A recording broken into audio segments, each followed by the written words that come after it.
আউযুবিল্লাহি মিনাশ শাইতানির রাজিম বিসমিল্লাহির রহমানির রহিম। আগ্রবাদ বালিকা বিদ্যালয় কর্তৃক আয়োজিত আজকের অনলাইন ক্লাসে প্রিয় শিক্ষার্থী তোমাদেরকে স্বাগত জানাচ্ছি। আমি আজকে ক্লাস 6-এর নাউনের উপরে একটা ক্লাস নিব ইনশাআল্লাহ। এর আগে ক্লাসের মধ্যে আমি ওই পার্টস অফ স্পিচের বিভিন্ন পার্টস অফ স্পিচের সংজ্ঞা প্লাস বিভিন্ন প্রকারভেদ নিয়ে একটা আলোচনা ছিল, আমার একটা প্রাথমিক একটা আলোচনা ছিল।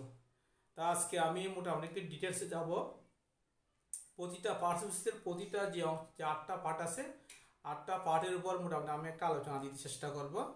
আর এর আগে আমি মোটামুটি তোমাদেরকে প্রেপারেশনের পরে বেশ কয়েকটা ক্লাস নিয়েছি। আজকে আমি মোটামুটি তোমাদেরকে নাউনের উপরে একটা সিম্পল একটা খুব সহজ একটা আইডিয়া দিতে চেষ্টা করবো। আশা করি তোমরা ক্লাসগুলো অনুসরণ করবে। ওকে, চলি তাহলে আমরা ক্লাসে যাচ্ছি। নাউন পার্টস অফ স্পিচের প্রথম যে প্রকারভেদের মধ্যে যে 1 নম্বরটা আসে সেটা হচ্ছে কি নাউন। আমার নাউন নিয়ে আলোচনা হবে। নাউন অর্থ বিশেষ্য। নাউন অর্থ কি বিশেষ্য। বিশেষ মানে কোনো কিছুর নাম, কোনো কিছু সেটা কোনো ব্যক্তি বা কোনো বস্তু বা অন্য কিছুর নাম হতে পারে। যাকে এটা আমি এর আগে আলোচনা করেছিলাম। নাউন হচ্ছে তোমার 5 প্রকার। নাউন কয় প্রকার? 5 প্রকার। তো মোট 5 প্রকার। বিভিন্ন বইয়ের মধ্যে বিভিন্ন আছে, বিভিন্ন কিছু বইয়ের মধ্যে আছে নাউন নাউন 2 প্রকার আছে। নাউন 2 প্রকার আছে, একটা কনক্রিট নাউন, একটা অ্যাবস্ট্রাক্ট নাউন আছে। সেক্ষেত্রে কনক্রিট নাউন আবার 4 প্রকার, কমন, প্রপার, কালেকটিভ, ম্যাটেরিয়াল, আবার ওই অ্যাবস্ট্রাক্ট সহ 5টা। তাক আমি একেবারে মোট লিখে দিচ্ছি, একেবারে মোট বোঝাচ্ছি কি সবগুলো মিলেই 5 প্রকার। আচ্ছা, আজকে আমরা প্রথম আলোচনা হচ্ছে কি নাউনের মধ্যে 5 প্রকারগুলো কি কি আমরা দেখি আগে। প্রথম হচ্ছে কমন নাউন, তারপর হচ্ছে প্রপার নাউন, তারপর collective noun, material noun, abstract noun. এই 5 প্রকার নিয়ে আমরা একটু আলোচনা হবে, সংজ্ঞা দিতে চেষ্টা করব, এরপর উদাহরণ দিয়ে চেষ্টা করব সংজ্ঞাটা ক্লিয়ার করে দেওয়ার জন্য তোমাদের কাছে। তা আমি শুরু করি। কমন নাউন থাকবে, এটার সংজ্ঞাটা অনেক বড়। সংজ্ঞাটা আমি এত বড় লিখলে এটা সময় লস, তোমাদের বুঝতে কষ্ট হবে। আমি সিম্পল এই জিনিসটা বুঝাই দিব। কমন নাউন কি বোঝাবে? জাতি বা শ্রেণীর। তাহলে যে পার্টস অফ স্পিচ দ্বারা কোনো জাতি বা শ্রেণীর সাধারণ নাম বোঝাবে, মানে নির্দিষ্ট বোঝাবে না, মানে সাধারণ একটা নাম বোঝাবে। তাহলে সেক্ষেত্রে আমি সেটাকে কি নাউন মনে করবো? কমন। কমন মানে সাধারণ। কমন অর্থ কি সাধারণ, সাধারণ একটা নাম থাকবে, যেটা কি থাকবে নির্দিষ্ট কোনো নাম থাকবে না। তাহলে আমরা একটু উদাহরণ চলো আমরা একটু উদাহরণ দেখি। উদাহরণ দেখলে মোটামুটি আমাদের বিষয়টা আর একটু ক্লিয়ার হবে। এ নাম্বার দেখো, আমি তোমাদের মোটামুটি উদাহরণ নিয়ে আসছি। Dhaka is a big city.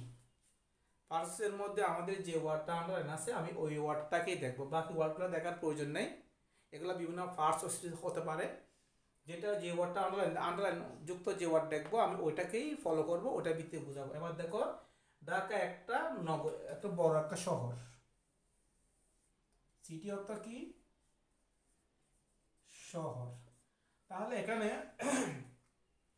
শহর বলতে কি, শহর বোঝাচ্ছে কি এখানে? এটা কিন্তু কি বোঝাচ্ছে না নির্দিষ্ট শহর বোঝাচ্ছে। শহর বলতে কি অনেক শহর থাকতে পারে। শহর এখানে কিনে গেলে নির্দিষ্ট কোনো নাম বোঝাচ্ছে না। শহরটা নির্দিষ্ট কোনো কি, এটা সাধারণ একটা শহর বোঝাচ্ছে। তাহলে সেক্ষেত্রে সিটিটা কি হবে? মগজ সিটিটা যদি আমি যদি বলতে পারছি কি চিটাং সিটি, ঢাকা সিটি, তাহলে এটা ক্ষেত্রে আমার সেটা কি বোঝাতো? নির্দিষ্ট বোঝাতো। কিন্তু এখানে কি বোঝাচ্ছে না, অনির্দিষ্ট বোঝাচ্ছে, সিটি বোঝাচ্ছে। সেটা আমি যদি বলতে পারি চিটাগং, তখন সেটা নির্দিষ্ট একটা শহরের নাম, নির্দিষ্ট একটা শহরের নামটা বোঝাতো। চিটাগং, ঢাকা, রাজশাহী, খুলনা, তাহলে এগুলো নির্দিষ্ট একটা শহরের নির্দিষ্ট একটা নাম। কিন্তু এখানে নির্দিষ্ট কোনো নাম, তোমরা আমাকে হয়তো প্রশ্ন করতে স্যার এখানে তো ঢাকা, তা তো নির্দিষ্ট আছে। আমি এটাকে ফ্যাক্টর দেখবো, আমি দেখবো কি যেটার নিচে আন্ডারলাইন আছে আমি ওইটাকেই দেখবো। এর আগে পিছিয়ে আমার দেখার কোনো প্রয়োজন নাই, কারণ পার্টস অফ স্পিচ মানে হচ্ছে কি একটা যে ওয়ার্ড থাকবে, যে ওয়ার্ডের নিচে আন্ডারলাইন থাকবে আমি ওই ওয়ার্ডটাকে দেখে পারচেস করবো। এর আগেগুলো দেখার আমার কোনো প্রয়োজন নেই। আচ্ছা, তাহলে সিটিটা হচ্ছে কি তোমার সাধারণ একটা নাম। আচ্ছা গেল। এরপরে ম্যান, ম্যান ইজ মর্টাল, মানুষ মরণশীল। মানুষ বলতে কি সেটা কি? মানুষ তো, মানুষের তো অনেক নাম আছে, করিম, রহিম, জরিনা, রহিমা, অনেকগুলো সাবিকুন, অনেকগুলো নাম আছে, আছে না? তাহলে সেক্ষেত্রে কিন্তু ম্যানের কোনো কিনে এখানের মধ্যে ম্যান মানে সাধারণ নাম বোঝাচ্ছে, নির্দিষ্ট নাম না, এটা একটা অনির্দিষ্ট বোঝাচ্ছে, একটা সাধারণ একটা নাম বোঝাচ্ছে। তাহলে সেক্ষেত্রে ম্যানটা হবে তোমার কি হবে, ম্যানটা কমন নাউন হবে। কারণ এখানে ম্যান মানে সবাইকে বোঝাচ্ছে, পুরা জাতি পুরা জাতি পুরো জাতি শ্রেণী সবাইকে বোঝাচ্ছে। সিটি সব সিটিকে বোঝাচ্ছে, এখানে যেহেতু কোনো সিটি নেই তাহলে সব সিটিকে বোঝাচ্ছে। আচ্ছা, তো আমি প্রপার নাউন যখন যাচ্ছি, প্রপার নাউন যখন আমি কমন নাউন একসাথে বোঝাবো তখন তোমাদের কাছে কমন নাউনটা আরও বেশি ক্লিয়ার হয়ে যাবে। এবার আসি প্রপার নাউন। প্রপার নাউন কি, কোনো কিছুর নির্দিষ্ট নাম, দেখো নির্দিষ্ট থাকতে হবে। আমি একটু উদাহরণ যাচ্ছি, এর নম্বর দেখো, কারিনা ইজ এ সিঙ্গার। এখানে আন্ডারলাইন কোথায় আছে, কারিনা। তো কারিনা হচ্ছে কি, কোনো মেয়ের নির্দিষ্ট নাম। কারিনা মানে আমরা মেয়ে জানি, মেয়ে বোঝা যাচ্ছে, এবং ওই মেয়ের একটা নির্দিষ্ট নাম বোঝাচ্ছে। তাহলে কারিনা, তাহলে কারিনাটা অবশ্যই কি হবে, প্রপার নাউন হবে। এখানে যদি বলতাম যে দা গার্ল বলতাম, দা গার্ল, গার্ল বললে মেয়েটি, তাহলে মেয়েটির কি এখানে কোনো নির্দিষ্ট নাম নাই, তাহলে সেক্ষেত্রে দা গার্ল থাকলে সেটা কি হয় তোমার, সেটা কমন নাউন হতো। এটা একটু মাথায় রাখবা। তারপর আসি, দা কোরআন ইজ এ হোলি বুক।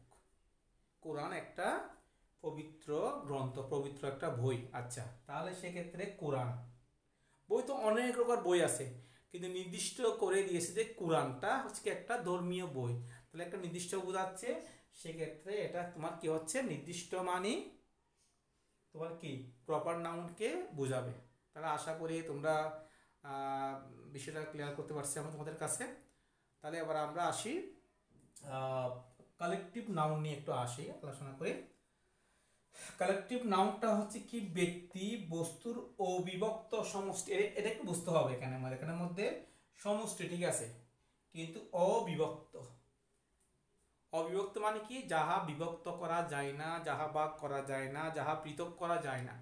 তাহলে এখানে দেখো, এখানে আমাদের আন্ডার ওয়ার্ডটা দেখো, আর্মি বলছে, হি জয়েন দ্য আর্মি, সে আর্মিতে যোগদান করলো। আমি আর্মিকে কি করতে পারবো না, ভাঙতে পারবো না, বিভাজন করতে পারবো না, ভাগ করতে পারবো না, পৃথক করতে পারবো না। এখানে আর্মি, আর্মি মানে কি বোঝাচ্ছে, দা আর্মি বোঝাচ্ছে। এখানে কি বোঝাচ্ছে, দা আর্মি বোঝাচ্ছে। তাহলে এখানে কি বোঝাচ্ছে তোমার, আর্মি মানে সেনা সদস্য সবাইকে মিলে, সবার সমষ্টি, সবার যুগপল, সব সৈন্য যারা আছে সব সৈন্য যুগপলকে, সমষ্টিকে আমরা কি বলবো, আর্মি বলবো। আর্মি মানে হচ্ছে অর্থ কি, সৈন্য দল, অনেকজন মিলে একটা দলকে এখানে আর্মি হচ্ছে। তাহলে এটা আমরা সমষ্টিগত পেলাম, এবং আর্মিকে কি করা যাবে না, ভাগ করা যাবে না। তারপর আসলে the elite were invited. Elite মানে হচ্ছে কি, তোমরা ওয়ার্ড মিনটা হয়তো নাও জানতে পারো। এলিট হচ্ছে কি, সমাজের যে স্বনামখ্যাত ব্যক্তি আছে, সমাজের যে বিশিষ্ট ব্যক্তিবর্গ আছে, সমাজের যারা অভিজাত শ্রেণীর আছে, অভিজাত শ্রেণীর যারা এলাকার কি স্বনামখ্যাত ব্যক্তিকে আমরা কি বলবো, এলিট বলবো, ঠিক আছে, অভিজাত শ্রেণী। তাহলে এখানে মধ্যে দেখো এলিট, তাহলে এটা সমাজের মধ্যে বিভিন্ন প্রকার লোক আছে, ধনী গরিব, তারপর সম্মানিত অসম্মানিত, ঠিক আছে। এখানের মধ্যে এলিট মানে কি নিয়ে আসছে, সম্ভ্রান্ত ব্যক্তি, সবাইকে বোঝাচ্ছে। এলাকার মধ্যে সম্ভ্রান্ত ব্যক্তি অন্তত একজন হবে না, অনেকজন হবে, সব এখানে অয়ার বলা আছে, মানে সম্ভ্রান্ত ব্যক্তিদেরকে, অভিজাত শ্রেণী ব্যক্তিদেরকে আমন্ত্রণ করা হয়েছিল।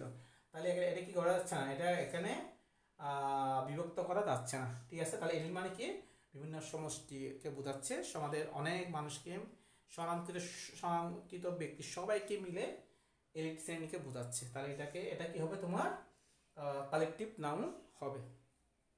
এবার আমরা আসি ম্যাটেরিয়াল নাউন। একটু দেখো, পদার্থ যাহা পরিমাপ করা যায়, পরিমাপ করা যাবে কিন্তু গণনা করা যাবে না, এটাকে বিষয়টা কি রাখবা। ম্যাটেরিয়াল মানে হচ্ছে, আমরা বুঝি ম্যাটেরিয়াল মানে কি, পদার্থ। তাহলে সেক্ষেত্রে কি করা যাবে, পরিমাপ করা যাবে কিন্তু গণনা করা যাবে না। এখানে দেখো, the cow gives us milk, গরু আমাদেরকে দুধ দেয়। এখানে আমরা একটু মিল্কটা একটু আলোচনা করি। দেখো মিল্ক মানে দুধ, সেটা আমরা কখনো গণনা করতে পারবো না। একটা দুধ, দুইটা দুধ, এগুলো আমরা কল্পনা, এগুলো আমরা কি করতে পারবো না, গণনা করতে পারবো না, কিন্তু কি করতে পারবো, পরিমাপ করতে পারবো। এটা 1 কেজি 2 কেজি না, একটা পরিমাপ করা যায়। তাহলে এখানে দেখো মিলটা তাহলে কি পদার্থ, মিলটা পদার্থ ঠিক আছে, কিন্তু কি কি দিতে হবে, পদার্থ হতে হবে, কিন্তু সেটা কি, সেটা গণনা করা যাবে না, পরিমাপ করা যাবে। সেক্ষেত্রে আমরা কি করব, ম্যাটেরিয়াল, এটাকে একটা ম্যাটেরিয়াল নাউন হবে। এবার আসে অনেক, এই দেখো হানি ইজ সুইট, মধু মিষ্টি। তাহলে মধুটা হচ্ছে একটা পদার্থ বলি, মধু, হ্যাঁ, আচ্ছা একটা একটা বস্তু বোঝাচ্ছে, কিন্তু বস্তুটা কি করা যায় না, মধুটা কি করা যায় না, গণনা করা যায় না, একটা মধু দুইটা গণনা করা যায় না, কিন্তু কি করা যায়, পরিমাপ করা যায়। এটাও মধু 1 কেজি 2 কেজি 3 কেজি, এগুলো আমরা কি করতে পারবো, পরিমাপ করতে পারবো, কিন্তু গণনা করতে পারবো না। তাহলে সেক্ষেত্রে সেটা হবে কি ম্যাটেরিয়াল নাউন। তাহলে ম্যাটেরিয়াল নাউনটা হচ্ছে কি, গণনা করা যাবে না কিন্তু পরিমাপ করা যাবে। ক্লিয়ার? আচ্ছা, এবার আমরা লাস্ট যেটা আসবো abstract noun, ABSTRACT, abstract noun. Abstract নাউনটা কি, ব্যক্তি বস্তুর গুণ বোঝাবে, যাহা অনুভব করা যায় কিন্তু স্পর্শ করা যায় না। এখানে কে লাগতে হবে, কি স্পর্শ করা যাবে না, অনুভব করতে পারবো, মানে এগুলো ধরা ছোঁয়ার বাইরে। কিন্তু ম্যাটেরিয়ালটা কিন্তু আমরা কি করতে পারবো, আমরা ধরতে পারবো, ধরা যাবে কিন্তু গণনা করা যাবে না, পরিমাপ করা যাবে।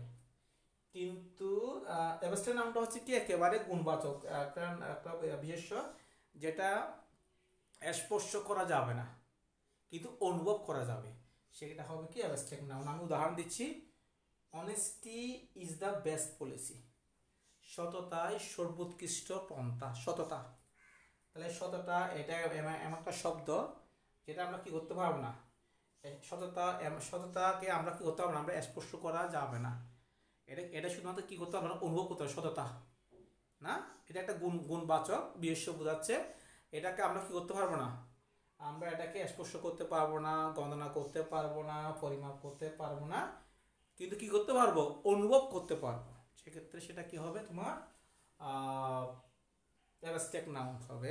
সেম ভাবে আমরা আরেকটা উদাহরণ দিয়েছি তোমাদেরকে, দেখো নলেজ ইজ পাওয়ার, জ্ঞান শক্তি, জ্ঞানই শক্তি। তাহলে সেখানে জ্ঞানটা হচ্ছে কি করা যাবে না, স্পর্শ করা যাবে না, পরিমাপ করা যাবে না, গণনা করা যাবে না, কিন্তু অনুভব করা যাবে, নলেজ জ্ঞান, ঠিক আছে। তাহলে জ্ঞানটা কি করা যাবে, জ্ঞানটা অনুভব করা যাবে, কিন্তু কি করা যাবে না, স্পর্শ, এগুলো স্পর্শ পরিমাপ গণনা করা যাবে না। তাহলে মোটামুটি একটা আলোচনা, নাউনের উপর একটা আলোচনা আমরা আসলে পেয়েছি।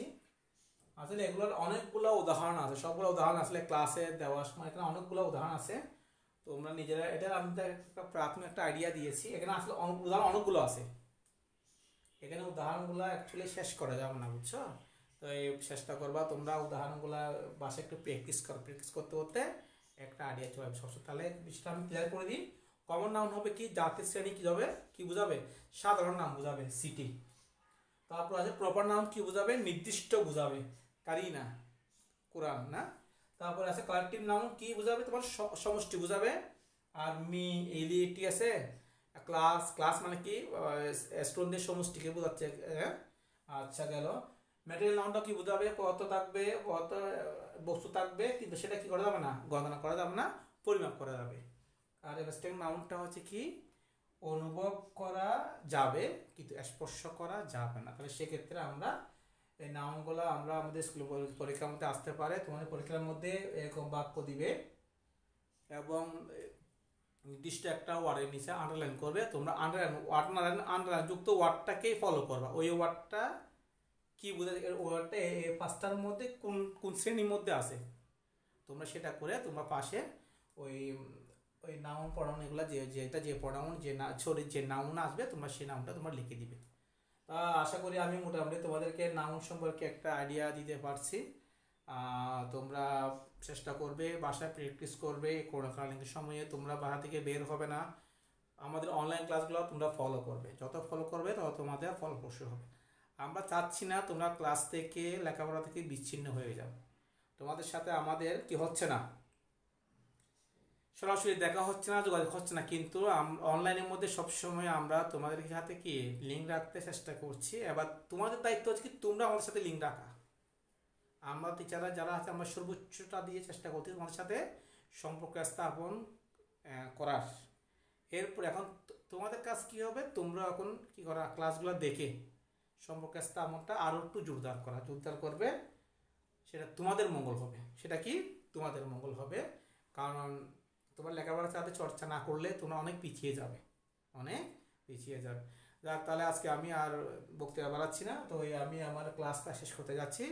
সবাই ভালো থাকিও, আল্লাহ হাফেজ।